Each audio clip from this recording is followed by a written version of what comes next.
ഞാൻ വിചാരിച്ചു ഒരു ദിവസം പോലും പ്രൊഡക്ഷൻ സൈഡിലേക്ക് വന്നിട്ടേ ഇല്ല. മിക്കവാറും ദിവസങ്ങളൊക്കെ വരും, എല്ലാ ദിവസവും വരാറുണ്ട്. ഭയങ്കര ഇൻവോൾവ് ആയിരുന്നു. ഒരു ദിവസം ഒരു ജ്യൂസേ തരുള്ളൂ. ചില ചില കുഴപ്പങ്ങളൊക്കെ ഉണ്ടായിരുന്നു. അവസാനെത്തി. എനിക്ക് ബേസിലിനെ ഏറ്റവും ഇഷ്ടം എന്താന്ന് അറിയാം, ഇതുവരെ സത്യം മാത്രമേ പറയൂ. അതുകൊണ്ട് വാട്ടർമെലൺ ജ്യൂസിലൊക്കെ വെള്ളമായിരുന്നു.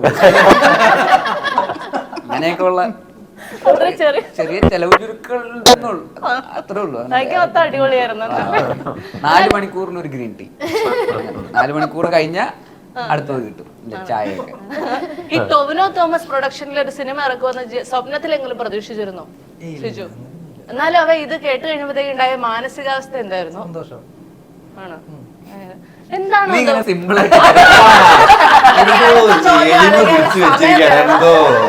എന്തോ വലുത് വരാനുണ്ട്, പിടിച്ചു വെച്ചിരിക്കാതെ.